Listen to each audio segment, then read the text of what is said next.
আসসালামু আলাইকুম। আইসিটি বাংলাদেশের পক্ষ থেকে আমি ইস্তাফিল মাসুম।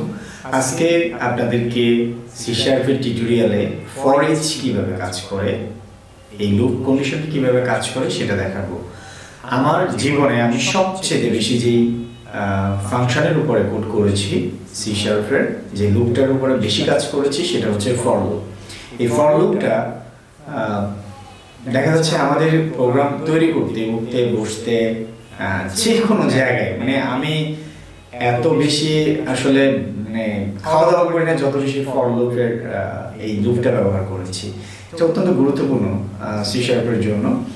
যারা এই প্রোগ্রামিং ল্যাঙ্গুয়েজে কাজ করেন তাদের জন্য এই ফর লুপটা অত্যন্ত গুরুত্বপূর্ণ। এটা দিয়ে কি করবেন? এটা দিয়ে ডেটাবেসে যখন আপনার শত শত ডেটা থাকবে সেখান থেকে গ্রুপ অফ ডেটা তুলে এনে একটা একটা করে চেক করবেন, অ্যাজ লাইক ফরের মতোই, কিন্তু ফর ইচ। হ্যাঁ, ফর ইচ এই মেথডটা বেশি ব্যবহার করা হয়। এখানে হচ্ছে মূলত ডেটাবেস থেকে ডেটাগুলো এনে আপনি একটা একটা করে সেগুলোকে ব্যবহার করা, প্রেজেন্ট করা, যত কিছু করতে চান করতে পারবেন। সো আপনার কতটুকু ডেটা দরকার সেইটা কন্ডিশনের মাধ্যমে আপনি কালেকশন অফ ডেটাকে নিয়ে আপনি ফর ইচের মাধ্যমে কাজ করবেন। সো রিয়েল লাইফে এটার ব্যবহার 100%। সো একটু বি কেয়ারফুলি দেখুন এই ফর ইচ লুপটি কীভাবে কাজ করে। বন্ধুরা, শুরুতেই আমরা আমাদের কম্পিউটারে মাইক্রোসফট ভিজুয়াল স্টুডিও এই সফটওয়্যারটি ওপেন করব এবং সফটওয়্যার ওপেন করার ক্ষেত্রে সবচেয়ে লেটেস্টটাই ব্যবহার করার চেষ্টা করবেন। আর আমারটা যদি ওল্ড হয়, আপনারটা যদি লেটেস্ট হয় কোনো প্রবলেম নেই, কিন্তু সবসময় চেষ্টা করবেন লেটেস্ট সফটওয়্যারটি ব্যবহার করার জন্য।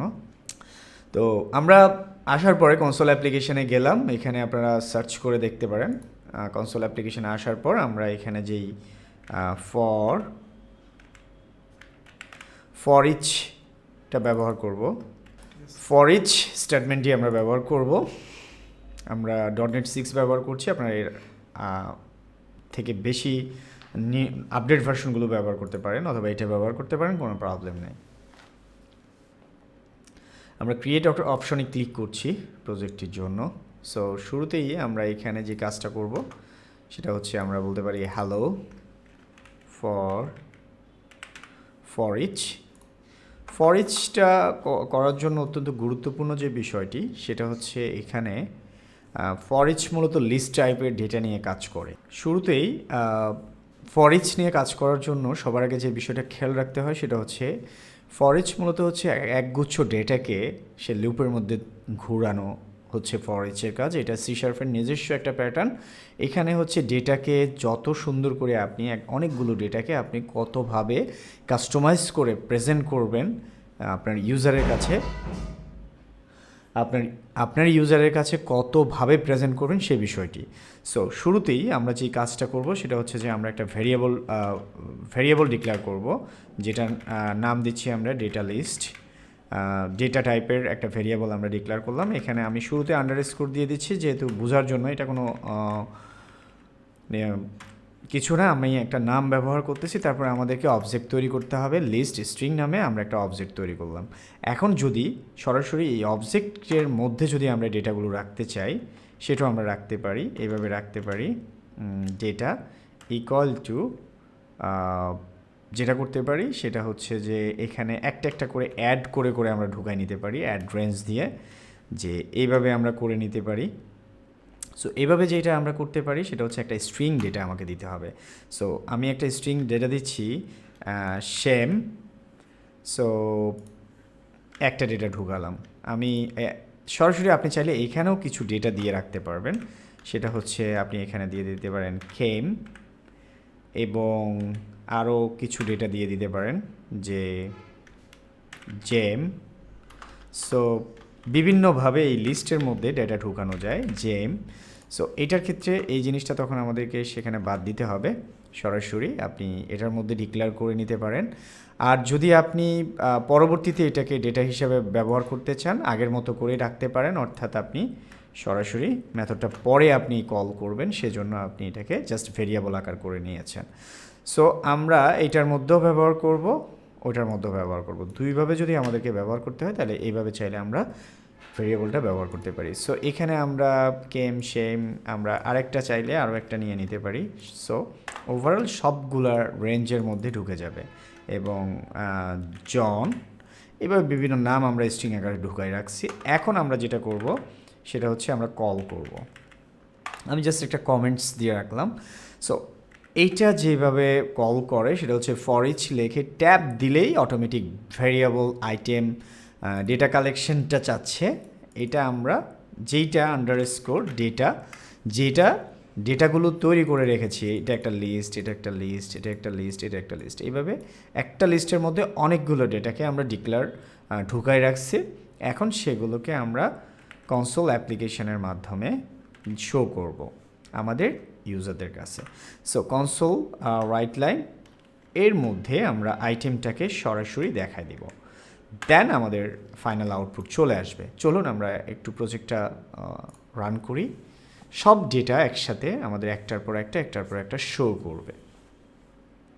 ওকে বন্ধুরা, হ্যালো ফরইচ, এখানে ক্যাম, জ্যাম, শ্যাম এবং জন, এখানে ডেটাগুলো শো হয়ে গেছে। So this is a very good thing.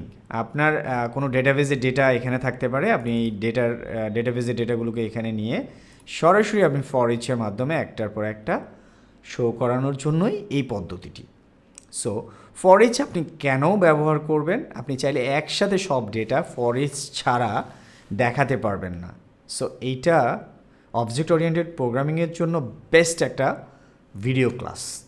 So অবশ্যই খেয়াল রাখবেন যে অনেকগুলো ডেটা একসাথে শো করা যায় না। আপনাকে শো করতে হলে আপনাকে এটাকে লুপের মাধ্যমে একটার পর একটা শো করাই আপনি নিতে পারেন। So this is a foreach. So ফরইচের অনেকগুলো ইউজেস আছে। সো আমরা পরবর্তী ইউজেসটা যদি দেখি, তাহলে আগের ইউজেসটা আমরা একটু কমেন্ট করে রাখছি। এখানে আমরা বলতে পারি যে ইফ আইটেম ইকুয়াল টু, শুধুমাত্র জনকে দেখাবে না।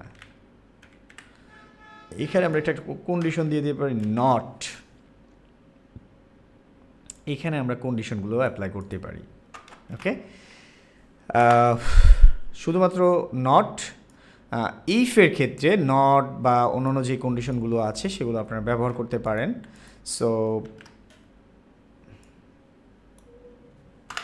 সো বন্ধুরা, আমরা যখন ইফিলস ব্যবহার করা দেখেছি ইতিমধ্যে, ইফিলসের আরও একটু অ্যাডভান্স ফিচার যদি আমরা দেখি, ইফ এখানে আমরা বলতে পারি যে আইটেম ইকুয়াল যদি নট ইকুয়াল দিতে পারি, আমরা নট ইকুয়াল টু, আমরা যেটা করতে পারি সেটা হচ্ছে জন।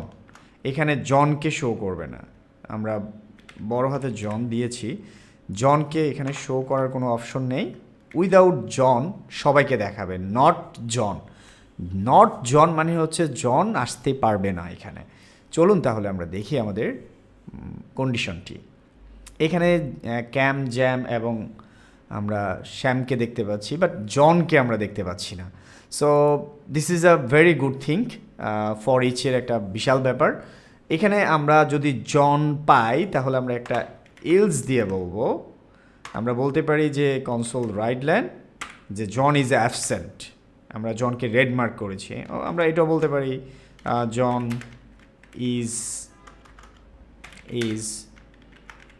Red mark. Okay, so this is a very good thing. সো জনকে আমরা রেড মার্ক করেছি। এখানে ফরইচে অন্য কোনো ওয়ে নাই যে আপনি ডেটাগুলোকে ধরে ইন্ডিভিজুয়ালি প্রেজেন্ট করা, কাজ করা, এটার সাথে আরও নতুন কিছু করা। আমরা বলতে পারি ওহ মিস্টার জন, ওহ, হ্যাঁ, আমরা বলতে পারি এইভাবে আমরা নিজের মতো করে সাজায় নিতে পারি আমাদের কন্ডিশনগুলো। এখানে বলতেছি oh John is red mark. So this is a foreach. এইটা আমরা আরও অ্যাডভান্সে যখন যাব সেখানেও আমরা ফরইচ নিয়ে কাজ করব। আমাদের ম্যাক্সিমাম কাজ ফরইচ নিয়ে হয় এবং আমরা এই ফরইচকে আমরা বিভিন্ন অ্যাঙ্গেল থেকে বিভিন্নভাবে আমরা নিয়ে কাজ করতে পারি। আমরা চাইলে ইন্টিজার নিয়ে কাজ করতে পারি। সো আমরা সেটাও দেখাই তোমাদেরকে। এখানে হচ্ছে আমরা যেই ভ্যালুটা ব্যবহার করেছি সেটাকে আমরা কপি করে এখানে নতুন করে আমরা এখানে বলতে পারি ইন্ট, আমরা ভ্যারিয়েবল চেঞ্জ করছি, এখানে আমরা সেটাকে ইন্টিজার বলে দিতে পারি। এখন সেক্ষেত্রে আমাদেরকে এখানে ভ্যালুগুলো যদি আমরা দেই 3102 আমরা দিতে পারি, আমরা 2087 দিচ্ছি, আমরা দিতে পারি 35 36, এইভাবে আমরা অনেকগুলো ডেটা নিয়েছি। এখন আমাদেরকে ভ্যারিয়েবল চেঞ্জ করব। এখন আমাদের আইটেমস কিন্তু কাজ করবে না, কারণ আমাদের এখানে আমরা 2087টাকে আমরা নিয়ে কাজ করব। 2087, so this is a integer টাইপের ডেটা আমাদের এখানে অনেকগুলো আছে, সেগুলো নিয়ে আমরা কাজ করতেছি। আমরা শো করছি, এখন বলতেছি ওহ ইউ আর ইসরাফিল,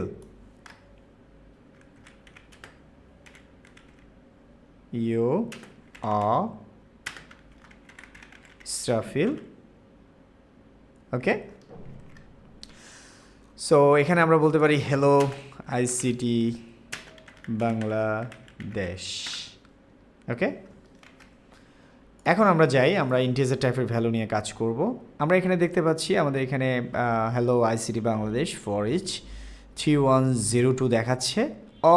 যখন আমার ডেটাটা আসছে, আমার রোলটা, তখন আমাকে বলতেছে ইউ আর ইসরাফিল। সো তারপরে আবার 3rd নাম্বার ডেটাটা দেখাচ্ছে। সো এইভাবে আপনি ফরইচ নিয়ে কাজ করতে পারেন। সো এইটা আসলে ফর দিয়ে হবে না, ফর দিয়ে হলেও অনেক জটিলতা। এটা হচ্ছে স্পেসিফিকলি আপনাকে ডেটা লিস্ট নিয়ে কাজ করার জন্য একটা বিগ অপরচুনিটি। সো এটাই হচ্ছে আমাদের ফরইচের ক্লাস। ধন্যবাদ এতক্ষণ আমাদের সাথে থাকার জন্য। আমাদের ফরইচের যে কাজ সেটা আপনারা এতক্ষণ বুঝে গেছেন। সো আমি ইসলাম মাসুম আজকের মতো বিদায় নিচ্ছি, ভালো থাকবেন।